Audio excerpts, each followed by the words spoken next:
Welcome to a day with FMZ, a global initiative to bring in leaders' perspective across different locations, and also education series to bring in what is important, why FM, like how do we take this profession to the next level, and we keep discussing with the leaders from a different perspective.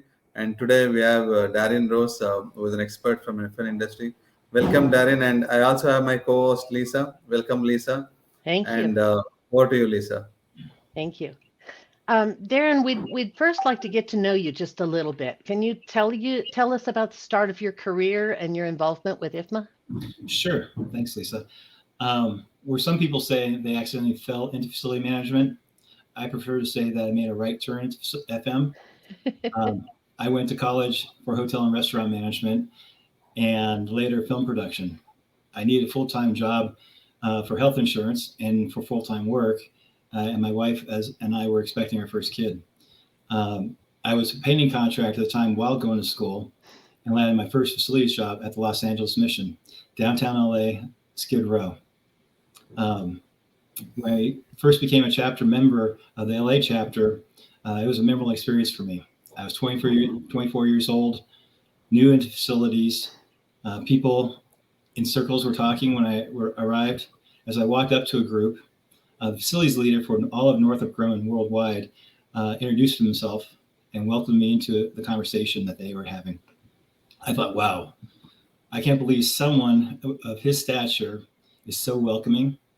It's something that for me, I've always appreciated and want to give back that experience to others. That's awesome. And I have to share here that Darren is the reason I'm involved in IFMA because he did the same for me.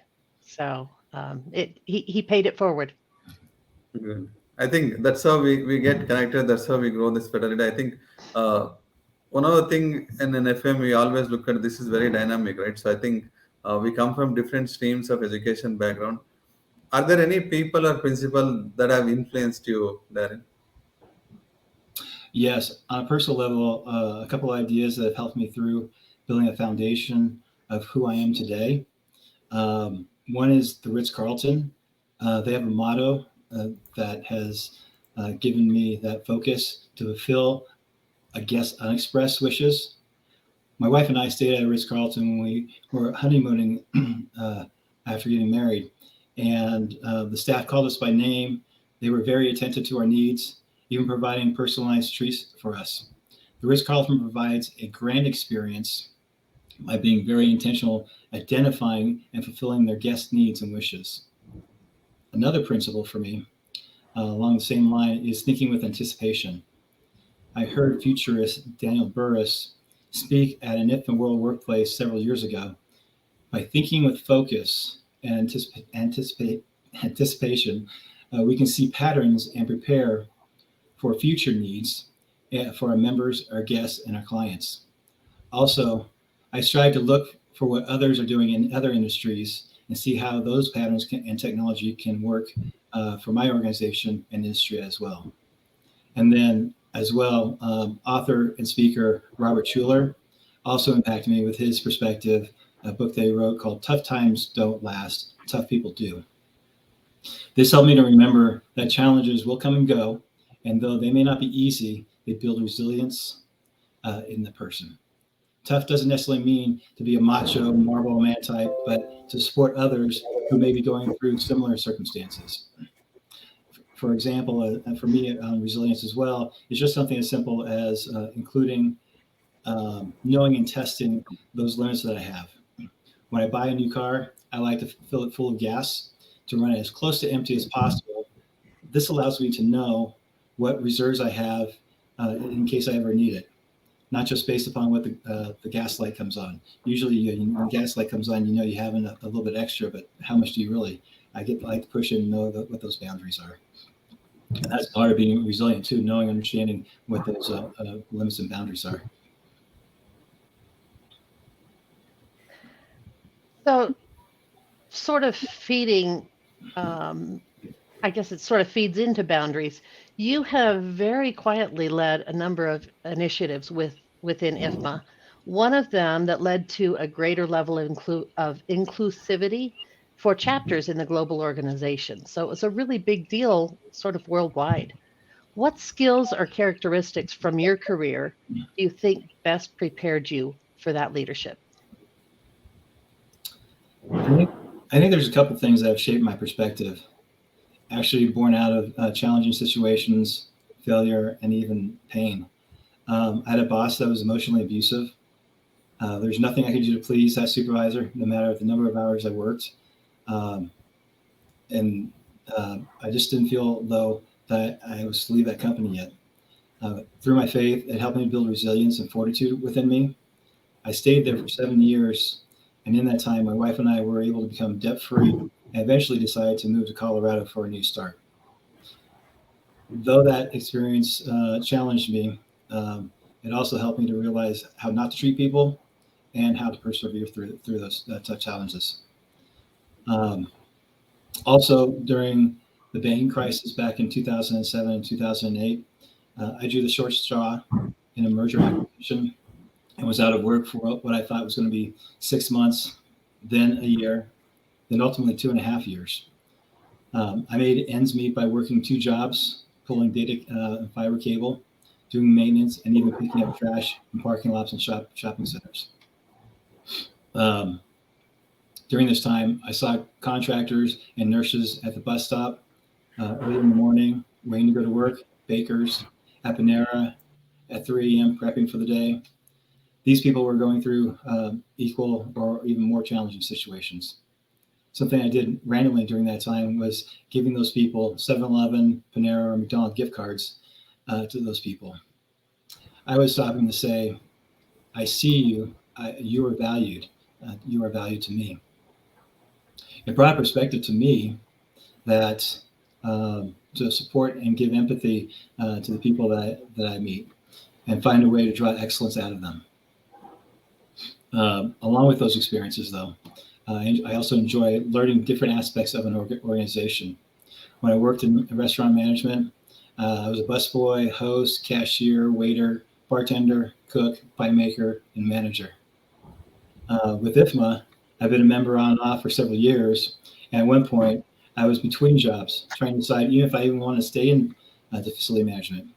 After some time, I realized and told myself I need to stop being a spectator and become an active participant in the field. And that's when I kind of changed my mindset, and then didn't know what it was going to look like.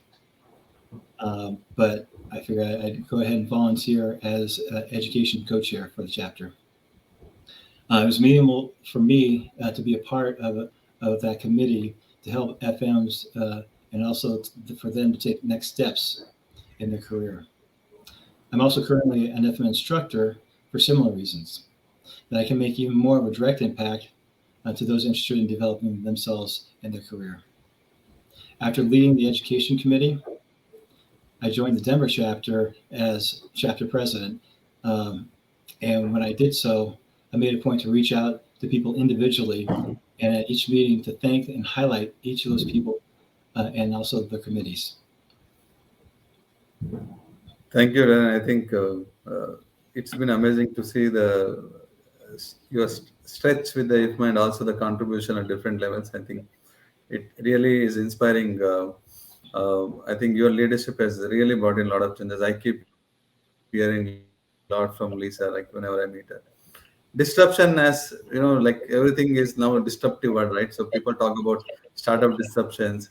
The term disruptor has gone in and out of vogue and can be seen as a positive or can be seen as a negative too. But the principle is that if you see something in an organization that you care about that is negatively impacting that organization or its members or an employees or business units, you can act in a respectful way to bring out positive change. Do you believe that bringing this change requires a specific portion of power in the organization that it can be successful even without a portion power? We talk about leadership because here we talk about portion power, we talk about personal influence. What do you think is the best way to manage? That's a lot there to unpack. It's a great question. I think when affecting change, it's helpful to be a person in positional power as long as that person uses their influence from a mindset that sees values and sees and values frontline employees and their members. I think that people in positional power must work from a foundation of building trust in relationships. At the same time, positional power is not necessary. Those who thoughtfully challenge the system are important to the team as well. Um, in order to be an influencer, do so from a position where it's going to benefit the whole organization, not just your department or yourself. And be willing to risk your reputation from either or both sides. But be aware also the potential pitfalls that can take place, like poking at issues without really having a solution or being a part of the solution, or adopting a pessimistic mindset.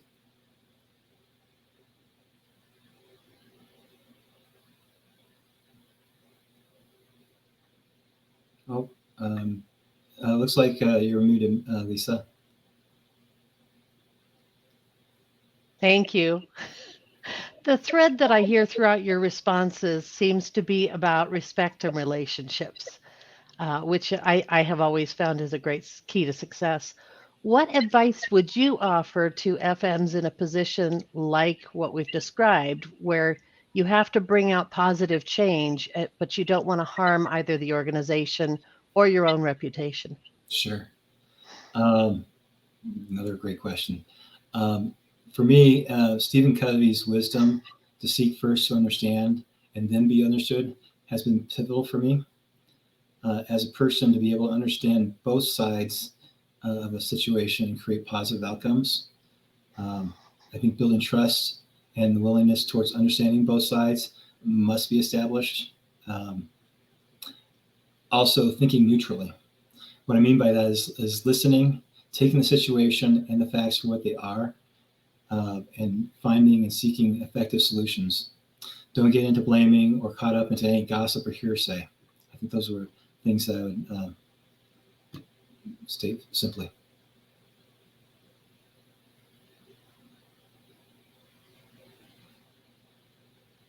Thank you, Darin. I think one of the things what occurs to me with all the conversation is that it's not just only important that we only focus on what we are responsible to deliver, but we also need to look beyond our function and look at organization level, that how do we contribute, either it's a disruptive situation changing into a positive impact, or looking at how we can contribute or do a value addition.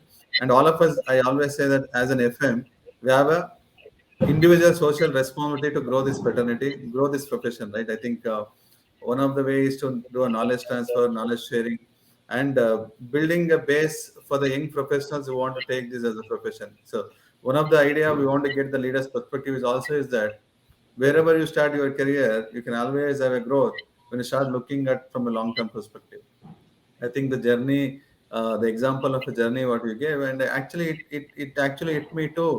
That yeah, there are a lot of pain points in the struggle, but how do you leverage? I think now IFMA is a knowledge bank for a facility management. How do we encash that more and excel in what we do? How do you build your career? I think I also did my FMP in 2011. It helped me to shape up my career, and I would like to thank Darin for your insights. Actually, it helped us to look at from a different perspective, and also how we contribute back to society. Right? When you spoke about your contribution to IPMA or a foundation, actually that will, the moment we start giving more to community, that will come back to us. Right? So we also keep learning. So in the face of giving back to the community fraternity, we also keep learning that. So I would like to thank you on that. And Lisa, if you want to add any few words, last few words before we end. I, I don't have anything else, but Darin, do you have any closing comments? Yeah, there's a few things that I'd like to kind of also broaden out a little bit about giving some little bit of advice on going down the path of leadership.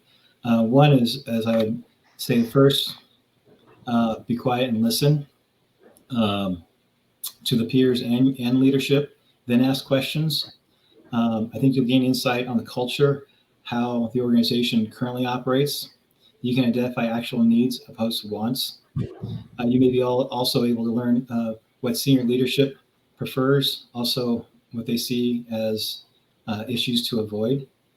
If you want to fulfill your leaderships and what they're wanting to accomplish within the organization.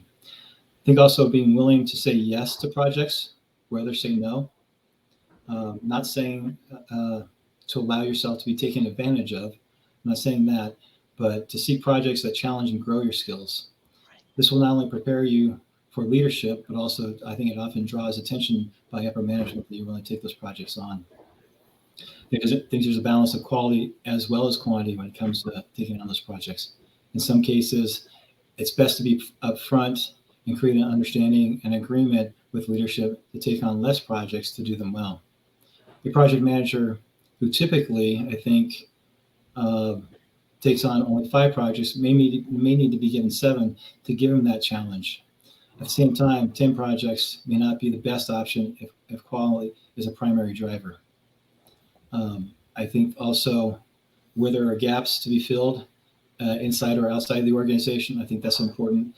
For example, a couple of examples, I volunteer with IFMA's foundation as its marketing chair. Though I don't have a degree in marketing, I have an eye for layout, and they appreciate what I can contribute to the level that I can participate in. As well, a few years ago, one of the places I've been able to affect change is when I noticed a gap in the support of communication and communications from IFMA. There were challenges on the national level between chapters and leadership. I realized that leadership was not paying attention to the concerns of the chapters. So I initially reached out to the leadership and was dismissed on the issues that I was trying to bring forth. Through that, though, I decided to connect with each North American chapter president and built a coalition of unified voices to affect positive outcomes, which we were able to achieve. So there's some kind of ideas there to think about, some tasks. I think some of the final comments I'd like to share is that IFMA has been an outstanding place for me to connect with mentors, peers, and industry partners. It's been outstanding for me in that, as well as the outstanding quality, highly sought after credentials. They built my confidence up as a facility manager. I know, especially when I received obtained my CFM credential, it was that turning point for me, I think, in one of those steps along the way. And in closing, when I first started out in this journey, this marathon, I thought, there's no way I can achieve what I have been able to achieve. Seeing what other people have, those mentors that I've seen, and it's not hasn't been accomplished without amazing number of peers and mentors in the industry. Without a doubt, they've been a huge help for me. Initially, I thought I was wondering how long it's going to take to accomplish this, but somewhere along the line, I think it changed, and it's become more of how far can we go? And I continue to enjoy the journey, where it's taking me, and all the people that are coming along and that are part of that too. So with that, thank you for the time. I appreciate being able to participate in this great podcast and sharing my personal journey with others. Thanks so much, Darin. Thank you, Vinay. Thank you, and keep watching us. Appreciate it.